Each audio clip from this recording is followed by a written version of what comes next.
Good morning, everyone. Dear students, today we are going to learn the new chapter from second paper, that is electrostatics. So, welcome to the online learning, the program which is organized by Sant Tukaram Junior College, Parbhani. So, let us start the journey for study of electrostatics.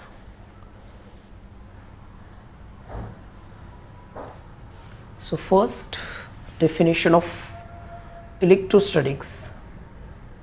So, electrostatics, it is the branch of physics which deals with the study of charges at rest.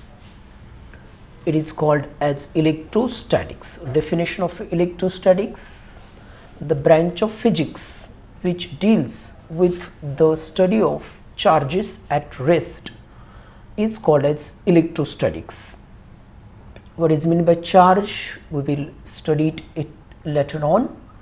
So, electrostatics ही एक भौतिक शास्त्राची अशी शाखा आहे की जिच्यामध्ये आपण विरामावस्थेत एका ठिकाणी असलेल्या चार्जचा अभ्यास करणार. चार्ज म्हणजे नेमकं काय त्याची माहिती आपण खाली घेणार आहोत.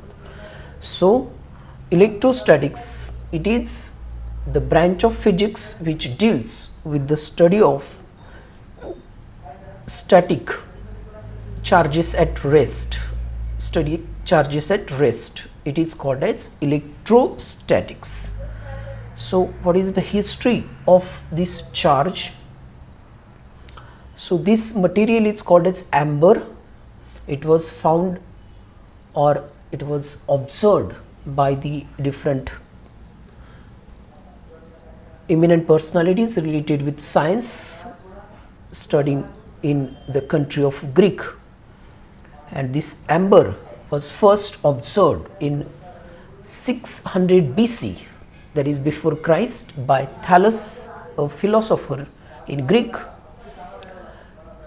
And he observed that the charges develop on amber and fur rubbed against each other. So when this material amber is rubbed or is in frictional contact with fur, a material cloth which is made from the hairs of different animals, especially goat, yak and similar animals. So when such fur is rubbed or is in frictional contact with this material, it is observed that the charges are developed. So history, म्हणजे इतिहास जो आहे या चार्जचा तो फार पूर्वीपासून आहे. येशू ख्रिस्ताच्या पूर्वी साधारणतः 600 वर्षापूर्वी ग्रीक देशामध्ये थॅलस नावाचा एक तत्ववेत्ता होता, विचारवंत होता, ज्याने विज्ञानामध्ये सुद्धा काम केलं. आणि त्यांनी असं पाहिलं, त्यांनी असं ऑब्झर्व केलं की ॲम्बरसारखं मटेरियल, ही तर ॲम्बर आहे, एक मटेरियल आहे, धातू आहे. हे ॲम्बर जो असतो तो जर फरवर, फर म्हणजे आपली लोकर, वेगवेगळ्या प्राण्यांचे जे केस कापले जातात त्याच्यापासून बनवलेला भाग. सो फर, ॲम्बर आणि फर जर एकमेकासोबत घर्षण संपर्कात आले, घर्षण झालं त्यांचं, तर त्याच्यावर चार्ज डेव्हलप होतात. असं सर्वात अगोदर थॅलस नावाच्या ह्या वैज्ञानिकांनी किंवा विचारवंतांनी, जो ग्रीक देशामधला आहे, त्यांनी ऑब्झर्व केलं. म्हणून ह्याला नाव पडलं फ्रिक्शनल इलेक्ट्रिसिटी. आता हे ॲम्बर म्हणजेच नेमकं काय? So this amber is called electrum. Greek language जे लॅटिन, त्याच्यामध्ये ह्या ॲम्बरचा अर्थ होतो इलेक्ट्रम, आणि ह्या इलेक्ट्रम वरून शब्द तयार झाला electron. So in Greek language this amber is, that is Latin language, amber is called as electrum. From this word electrum, the word electron is derived. So what is the history of electron? Electron means electrum. This electrum means the material amber which has ability to produce charge, and charge is nothing but it is collection of electrons. So This is the definition and history behind this electrostatics. So electrostatics, it is a branch of physics which deals with the study of static or charges at rest. It was observed by Thales before Christ about 600 years. Through the frictional contact of amber and fur, the charges are developed. This amber is known as electrum in Latin, whose meaning is electron. So this is the history behind this electrostatics. So next part, now we have to discuss the different properties or basic properties. What is frictional electricity? See here once again. So frictional electricity, see here is an example, that is comb which is moved through the dry hairs of a person. This is a comb. If it is moved through these hairs and it is in contact with the pieces of paper, the paper pieces stick to this comb. So this is called as frictional electricity. So when a comb is in frictional contact with the hairs, dry hairs, there is transfer of electrons between them, due to which they get charged. दोन्ही object म्हणजे कोण, केस सुद्धा आणि कंगवा सुद्धा हे charge होतात. Frictional electricity वर आपण मेन्शन केल्याप्रमाणे साधं मटेरियल, ते ॲम्बर वगैरे तर आपण पाहू न पाहू माहीत नाही, पण आपल्या घरात जे अनुभवाला येऊ शकतं ते एक्झाम्पल साधा कंगवा आपला जो असतो तो जर आपण कोरड्या केसामधून फिरवला आणि तो जर कागदाच्या कॉन्टॅक्टमध्ये आणला असा, तर ते कागदाचे तुकडे जे असतात ते कंगव्याला चिकटतात. हे तुम्ही घरी करून पाहू शकता. हे जे आहे ॲक्च्युली इथं एक ॲपेरेटस आहे, व्हॅन्डिग्राफ जनरेटर, आणि त्याच्यावर ह्या मुलांनी हात ठेवले आणि त्याच्यामुळे याचे केस जे आहेत ते उभे राहिलेले आहेत. ह्यांच्यामध्ये सुद्धा फ्रिक्शनल कॉन्टॅक्ट आहे, याच्यावर सुद्धा चार्जेस निर्माण झालेले. ते एक्झाम्पल जस्ट दाखवलं मी इथं. फेन कॉम म्हणजे कंगवा जर फ्रिक्शनल कॉन्टॅक्टमध्ये असेल केसांच्या, ड्राय केसांच्या, तर त्याच्यावर इलेक्ट्रॉनचं ट्रान्सफर असतं आणि ह्या इलेक्ट्रॉनच्या ट्रान्सफरमुळं एकमेकाकडून कुणाकडे तरी जाणार, कुणाचे तरी लॉस होणार. त्याच्या दरम्यान चार्ज तयार होतात. They get charge, due to which they get charged. So what is actual transfer of electrons? The substance receiving electrons develops negative charge while the other substance gets positive charge. What is this? Must be clear now. The substance receiving electrons, ज्या सबस्टन्सला electron मिळतात, ज्याच्यावर electron जातात, त्याच्यावर कोणतं charge तयार होणार? Negative. आणि जो इलेक्ट्रॉन डोनेट करणार म्हणजे त्याच्या अपोजिट अदर, व्हाईल अदर म्हणजे दुसरा, ज्याने की इलेक्ट्रॉन डोनेट केले, लॉस केले, त्याच्यावर कोणता चार्ज तयार होईल? पॉझिटिव्ह. निगेटिव्ह चार्ज कशामुळे तयार झाला? एक्सेस नंबर ऑफ इलेक्ट्रॉन्समुळं. आणि पॉझिटिव्ह चार्ज कशामुळे तयार होईल? लॉस ऑफ इलेक्ट्रॉनमुळे. ही कन्सेप्ट फार महत्त्वाची, ही क्लिअर व्हायला पाहिजे. The substance receiving electrons develops negative charge while the other substance gets positive charge. So this concept is called as frictional electricity. घर्षणातून इलेक्ट्रिसिटी कशी निर्माण होत असते तसं आपण जुन्या याच्यामध्ये घर्षणातून आग निर्माण करणं पाहिलं, जंगलामध्ये कशी तयार होते असते, अगदी तसाच प्रकारे ह्या ऊर्जेचाच चार्ज कसे निर्माण होतात. तर हे एक्झाम्पल आहे. याच्या अगोदरचं पाहिलं आपण, फर आणि ॲम्बर फ्रिक्शनल कॉन्टॅक्टमध्ये आले, तिथेही चार्ज निर्माण झाले. इथं कंगवा जे की एक इन्सुलेटिंग मटेरियल आहे आणि केससुद्धा इन्सुलेटिंग आहेत, यांचं जेव्हा घर्षण होतं त्याच्यामध्ये सुद्धा चार्ज निर्माण होत असतात, ट्रान्सफर होत असतात.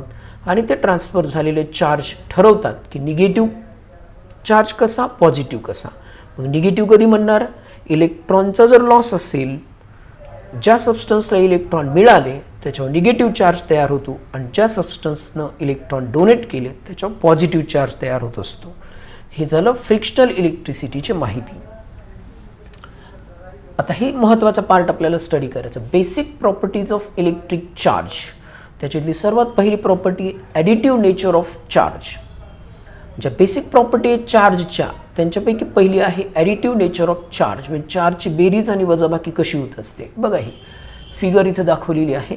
याच्यात परत एकदा हे ॲम्बर आहे धातू, त्याच्यावर काही नंबर ऑफ इलेक्ट्रॉन्स आणि पॉझिटिव्ह चार्ज आहेत. ही क्लोथ आहे, कपडा आहे. इथं फ्रिक्शनल कॉन्टॅक्टमध्ये आले, त्याच्यानंतर त्यांच्यावर कसे चार्ज झाले ते पाहिले.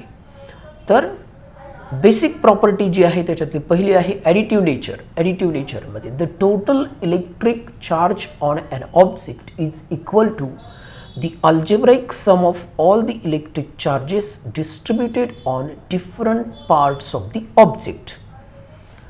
एखाद्या सबस्टन्सवर वेगवेगळ्या भागात जर चार्ज असतील तर एकूण चार्ज त्या सबस्टन्सवरचे किती, तर ह्या वेगवेगळ्या भागावर असलेल्या सर्व चार्जेसची बेरीज अल्जेब्राइक विथ इन्क्लुडिंग साइन.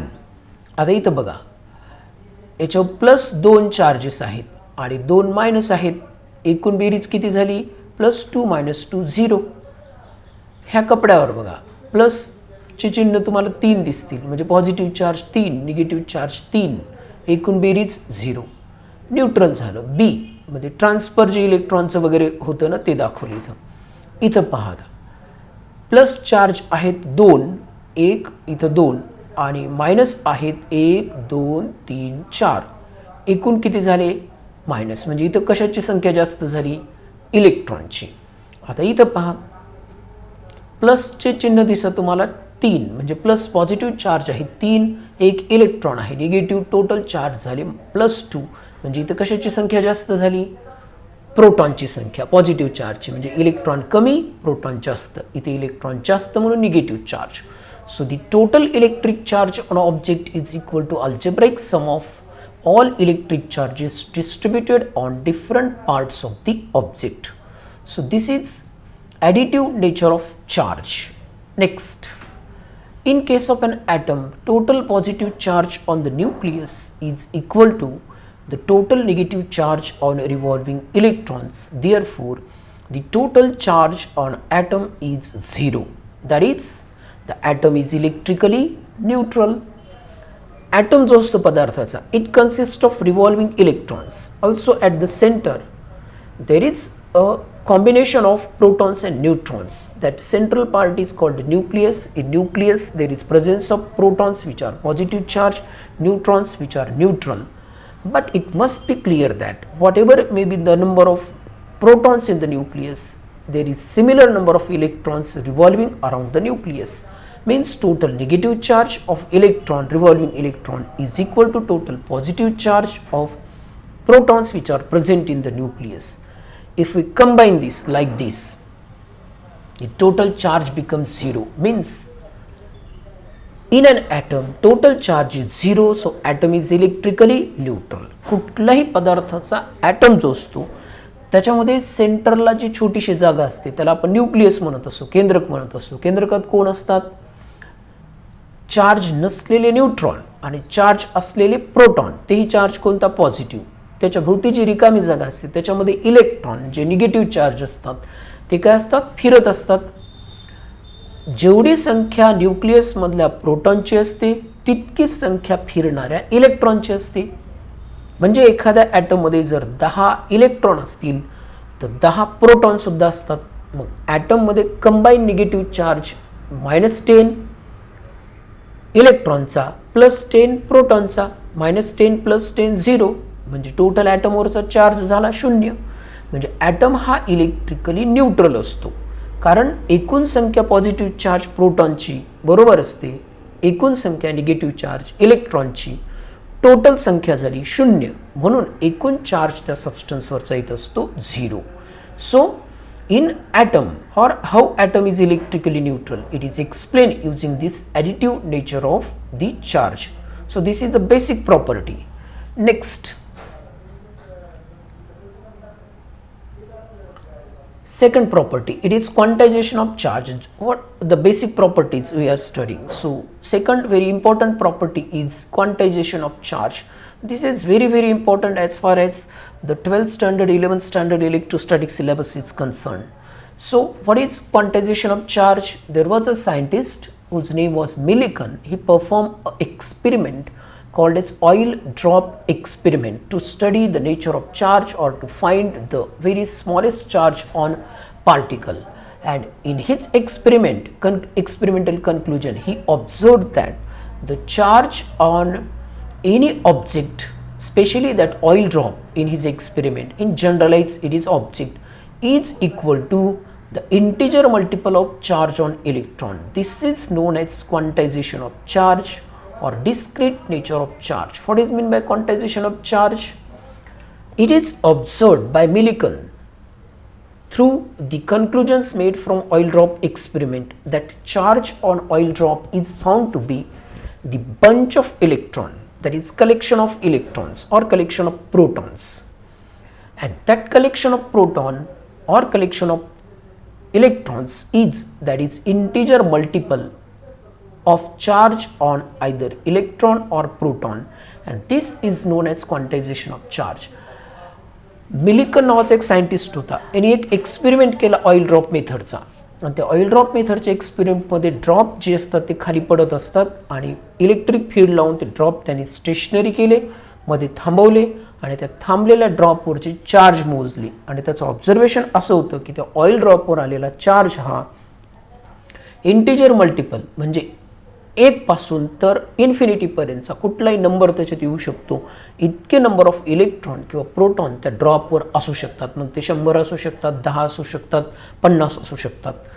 असं मांडणं जे असतं इलेक्ट्रॉनचं किंवा चार्जचं त्याला म्हणत असतात quantization of charge or discrete nature of charge. So this can be written mathematically like this: charge on any object is equal to plus minus n, where n is called as integer, e charge on either electron or proton. If it is minus electron, plus it is proton. So this equation is called as quantization of charge. ही जी equation आहे ज्याच्यामध्ये कुठल्याही पदार्थावरचा charge हा multiplication मध्ये n आणि e ला, e म्हणजे चार्ज ऑन आयदर इलेक्ट्रॉन तो निगेटिव्ह असेल तर, आणि प्रोटॉन जर तो पॉझिटिव्ह असेल तर त्याचा मल्टिपल असतो. मग n ची संख्या 1 पासून इन्फिनिटी पर्यंत काही येऊ शकते, प्युअर नंबर असायला पाहिजे. हेच पुन्हा कसं मांडत असतात बघा. आपल्याला एक्झाम्पल घ्यायचं. समजा एखाद्या पदार्थावर 1 कुलम चार्ज असं कोणी म्हटलं तर 1 कुलम बरोबर येतं हे n इंटू 1.6 इंटू 10⁻⁻19 कुलम इलेक्ट्रॉनवरचा चार्ज इतका असतो. हा स्मॉलेस्ट चार्ज जो असतो तो ऑइल ड्रॉप मेथडमधून मिलिकन्सनं आपल्याला काढून दिलेला आहे. मिलिकनच्या एक्सपेरिमेंटचं हे फार महत्त्वाचं एक उपलब्धी म्हणू आपण, एक अचिव्हमेंट आहे जी की विज्ञानाला त्यांनी माहिती करून दिली की इलेक्ट्रॉनवरचा चार्ज सर्वात लहान म्हणजे 1.6×10⁻⁻19 इतका असतो. तर आता n ची संख्या आपण काढू शकतो. So n can be written as this n is equal to 1/1.6 into 10⁻⁻19. ह्याला ॲडजस्टमेंट करा.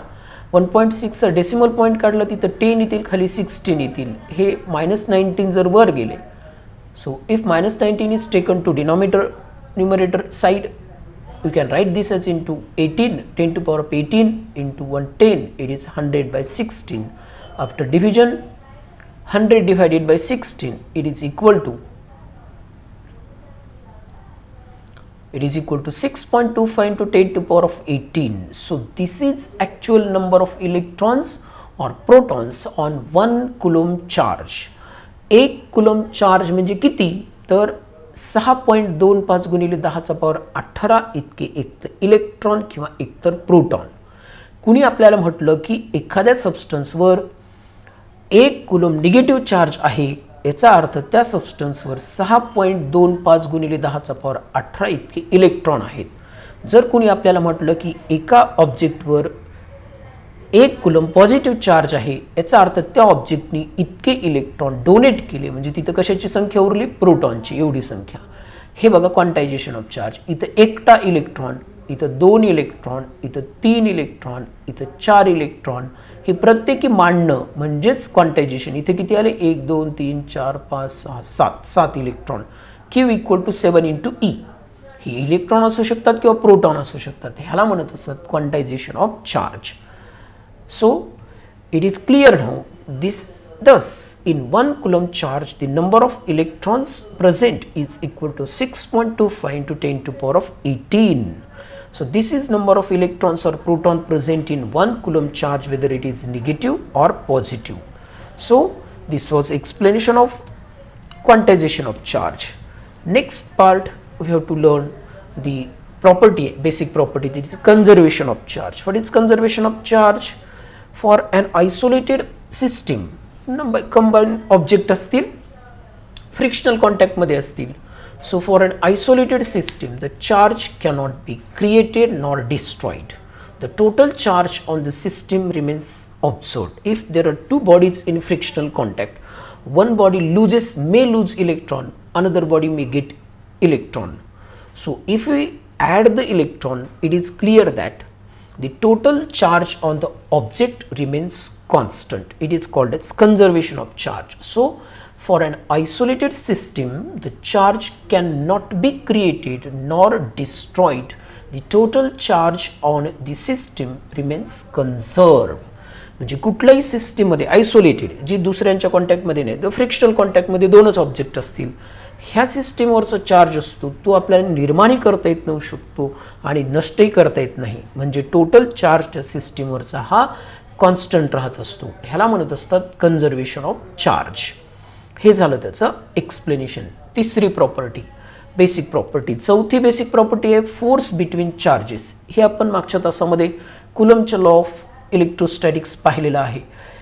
चार्जेसमध्ये फोर्स असतो प्रेझेंट, तो एकदा अट्रॅक्शनचा असू शकतो किंवा रिपल्शनचा असू शकतो, depending upon nature whether the charges are like or unlike. So it must be clear that force which is present between charges depends upon like or unlike charges. So like charges repel each other and unlike charges attract each other. जे like charges असतात ते एकमेकाला repel करत असतात आणि unlike charges एकमेकाला attract करत असतात. बघा, positive positive like charges, negative negative like charges हे एकमेकाला काय करायलेत, रिपेल करायलेत. तुमच्या 11वीच्या पुस्तकामध्ये ही चुकीची माहिती दिली आहे, ती अंडरलाईन करून व्यवस्थित करेक्ट करून घ्या. So like charges positive positive repel करणार, निगेटिव्ह निगेटिव्ह रिपेल करणार, पण पॉझिटिव्ह निगेटिव्ह एकत्र आणले तर हे अट्रॅक्ट करत असतात. कुठलंही हे ह्युमन नेचरमध्ये सुद्धा असतं. दोन माणसं पुरुष एकमेकाला भेटले तर ते कधीच बिचारे व्यवस्थित राहू शकत नाही, भांडणं करतील. पण समोर एखादी तुमच्या वयाच्या याच्यामध्ये अट्रॅक्शन वगैरे हे जनरल असतं. असं ह्युमन नेचरमध्ये सुद्धा, तसं हे चार्जेसमध्ये सुद्धा असतं. तर हे झालं एक्सप्लेनेशन. दोन properties, conservation of charge and force between charges, 4 properties झाल्या आत्तापर्यंत. आता शेवटची एक प्रॉपर्टी आपल्याला स्टडी करायची आहे. ओके, सो नेक्स्ट जो लेक्चर असेल त्याच्यामध्ये आपण समोरचा पार्ट बघूया.